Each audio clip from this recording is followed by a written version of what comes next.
وہ اس پرفیوم کو جب استعمال کریں انہیں اچھی خوشبو ہو اور ان کے احساسات بہتر ہوں. لیکن حیران کن طور کے اوپر ایک اتنا شاندار تحفہ وصول کرنے کے باوجود مولانا فضل الرحمان صاحب کے نہ خدشات ختم ہوئے، نہ ہی جو ان کی سسٹم، اس حکومت، اس پارلیمنٹ سے متعلق ان کی جو ایک ان کی غلط ان کی ایک انٹرپریٹیشن ہے وہ غلط ختم ہو پائی کہ ایک سلیکٹڈ حکومت ہے اور اس کے ساتھ ساتھ جعلی پارلیمنٹ ہے. اس کو گھر جانا چاہیے، اس کو رخصت ہونا چاہیے، فارغ ہونا چاہیے ان سب کو. لیکن معاملہ یہ ہے کہ مولانا صاحب نے اپنا فائنل راؤنڈ تو شروع کر دیا ہے. آرمی چیف سے ملاقات ہوئی، پھر بھی وہ مطمئن نہیں ہوئے. حکومتی مذاکراتی ٹیم بھی انہیں کنونس کرنے کی کوشش کر رہی ہے. مولانا بلاول بھٹو اور اس کے ساتھ شہباز شریف صاحب جو دو سب سے بڑی اپوزیشن جماعتیں ہیں، ان کا وہ ٹھوس موقف نہیں ہے دو ٹوک کہ حکومت کو رخصت چلتا رخصت کریں، پارلیمنٹ فارغ کریں اور اس کے ساتھ عمران خان صاحب کو بھی گھر بھیجیں. ان ہاؤس تبدیلی کی بات ضرور کرتے ہیں شہباز شریف صاحب، اور بلاول بھٹو بات کرتے ہیں جمہوری اقدار کے اندر رہتے ہوئے، جمہوری طریقے کے اندر رہتے ہوئے کوئی تبدیلی ہونی چاہیے.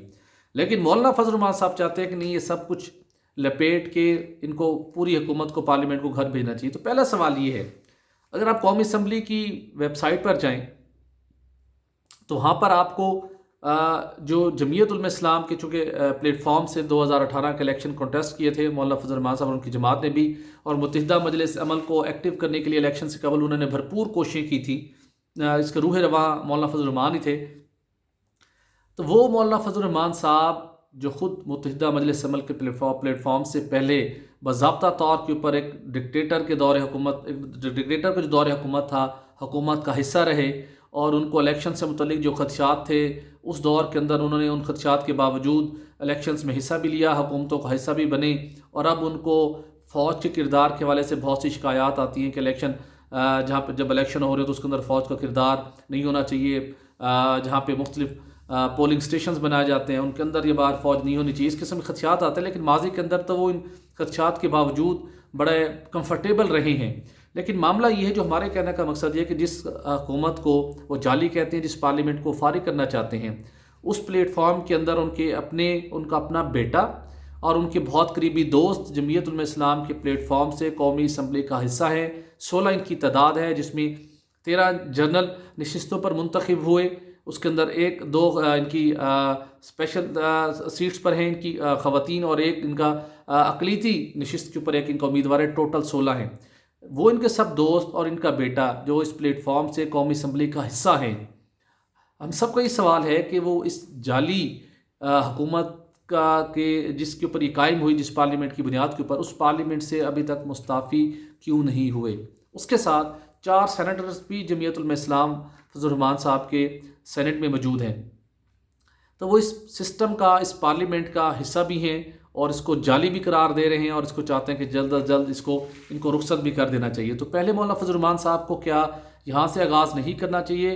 بھلے یہ حکومت دھرنے کے نتیجے میں رخصت ہو یا نہ ہو، بھلے یہ عمران خان صاحب مستعفی ہوں یا نہ ہو، اور بھلے مولانا فضل الرحمان صاحب کو کچھ یقین دہانیوں کے ساتھ اس سسٹم کی اصلاحات کی بہتری کے ساتھ ان کو واپس جانا پڑے، لیکن کیا ضروری نہیں ہے کہ انہیں چاہیے کہ وہ ان کا بیٹا اور اس کے ساتھ ان کی جو قریبی ساتھی ہیں جو اس وقت پارلیمنٹ کا حصہ ہیں انہیں بھی مستعفی ہونا چاہیے؟ سب سے پہلے کیا انہیں متحدہ مجلس عمل کے جو ممبرز ہیں پارلیمنٹ، انہیں کہنا چاہیے کہ میری کاوشوں کے نتیجے میں متحدہ مجلس عمل وجود میں بھی آئی، دوبارہ فعال بھی ہوئی، تو آپ سب لوگ مستعفی ہوں یہاں سے.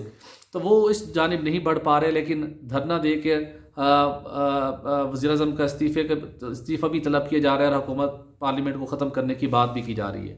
تو یہ ان کو دیکھنا چاہیے. دوسرا اس کے ساتھ ناظرین ہم بات کریں گے کہ ملکی تاریخ میں جب کبھی بھی ایسا کوئی جلسہ دھرنا ہوا اور اتنے سنگین قسم کے الزامات عائد کر کے جب کسی حکومت کو فارغ کرنے کی بات کی گئی، تو سب سے پہلے ملکی اور عالمی سطح کے جو سرمایہ کار ہوتے ہیں ان کا اعتماد، ان کا کانفیڈنس شیک ہوتا ہے. وہ سب سے پہلے وہ ایک فیئر میں جاتے ہیں.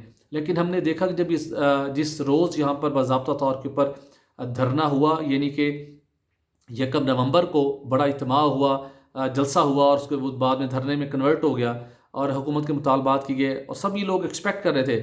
اس دن پاکستان سٹاک مارکیٹ 170 پوائنٹس سے اس میں اضافہ ہوا، ڈالر کی قدر میں کمی ہوئی، سونا سستا ہوا.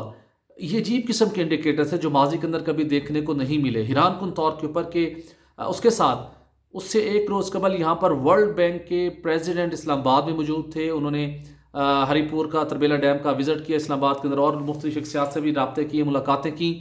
IMF کا وفد بھی اسلام آباد میں موجود تھا. اور آپ یہ سن کر حیران ہوں گے پاکستان مسلم لیگ نون کے دور حکومت کے اندر جب اس ٹائپ کا کوئی صورتحال نہیں تھی، اس کے باوجود عالمی ادارے جب پاکستان آنے کا رخ کرتے تھے، بالخصوص وہ کہتے تھے سیکیورٹی رسک ہے، وہ نہیں آتے تھے ایسی صورتحال کے اندر جب ایسا کوئی بڑا کوئی دھرنا یا کوئی ایسے حکومت کو رخصت کرنے کی باتیں نہیں ہو رہی تھیں. وہ دبئی میں بیٹھ کے میٹنگ کرتے تھے. اب عالمی برادری کو کون سی ایسی ان کے پاس ایک اعتماد کا ایک ان کے جو ہمیں جو ان کے خوف کہیں ان میں نظر نہیں آتا، وہ کون سا ایسا فیکٹر ہے جس کی وجہ سے وہ پوری امید ہے کہ حکومت نہیں جائے گی اور یہ جو دھرنا ہو رہا ہے ان سے کوئی انہیں خدشات نہیں ہے. بزنس مینوں کا بھی اعتماد انٹیکٹ ہے، ورلڈ بینک IMF ان سب کا اعتماد بھی انٹیکٹ ہے، باقی موومنٹ بھی اسی طریقے سے جاری ہے. تو یہ بڑی عجیب قسم کی اس ریفلیکشن ہے اس دھرنے کی جو ماضی کے اندر کبھی دیکھنے کو نہیں ملی. تو سب سے بڑا پریشانی یہی تھی کہ جب ایسا دھرنا ہوگا تو بہت سے جو سفارتکار ہیں وہ پاکستان سے اپنے آپ کو ریسٹرکٹڈ کر لیں گے، اپنے موومنٹ، وہ بیرون ملک اکثر چلے جاتے ہیں. پاکستان کی سرمایہ اندر معاشی سرگرمیاں متاثر ہوتی ہیں، اور اس کے ساتھ ساتھ اسٹاک مارکیٹ کے اوپر نیگیٹو امپیکٹ آتا ہے. لیکن یہ امپیکٹ ابھی تک نہیں آیا. یہ بڑی حیران کن بات ہے. لیکن جس طریقے کے ساتھ مولانا فضل الرحمان صاحب کو ان کے سوالات کے جواب دیے گئے ہیں، اور اس کے ساتھ جو ساری صورتحال اب دھرنے کے اناؤنسمنٹ کے بعد جس صورتحال نے جنم لیا ہے، اس کے اندر اب مولانا فضل الرحمان صاحب کیا حاصل کر پائیں گے، کس کا استعفیٰ، کس حکومت کی رخصتی وہ کیسے حاصل کر پائیں گے جس کے کوئی آثار دکھائی نہیں دے رہے. اور کیا مولانا فضل الرحمان صاحب حکومتی مذاکراتی ٹیم سے اس سسٹم کے اندر جس چیز کی اشد ضرورت ہے مزید اصلاحات لانے کی، اس اصلاحات کی کمٹمنٹ لے کر وہ چلے جائیں گے؟ یہ ایک بڑا سوال ہے جو کہ آنے والے چند دنوں میں حل ہونے جا رہا ہے. کہ مولانا فضل الرحمان صاحب اس H9 کے پارک میں جو دھرنا دیا ہوا ہے، اس کو دھرنے کو یہاں سے دھرنے کی شرکا کو کھٹا کر کے ڈی چوک کی جانب بڑھیں گے؟ کیا صورتحال خراب ہوگی؟ یہ آج اور کل کے اندر یہ ساری صورتحال واضح ہو جائے گی. لیکن مولانا فضل الرحمان صاحب کو اس پارلیمنٹ سے خود اپنے بیٹے کو اور اپنے قریبی دوستوں کو سب سے پہلے مستعفی ضرور کروا لینا چاہیے، تاکہ ایٹ لیسٹ عوام کو بتا سکیں کہ یہ سلیکٹڈ حکومت تھی، یہ پارلیمنٹ جعلی ہے، اس کے اوپر ان کا یقین نہیں ہے. لہٰذا میں نے انہیں اپنے 16 لوگوں کو اس پارلیمنٹ سے کنونس کر کے اس پارلیمنٹ سے الگ کر لیا. آج کے ویلاگ سے اجازت دیجیے گا، کل آپ سے دوبارہ ملاقات ہوگی. اللہ حافظ.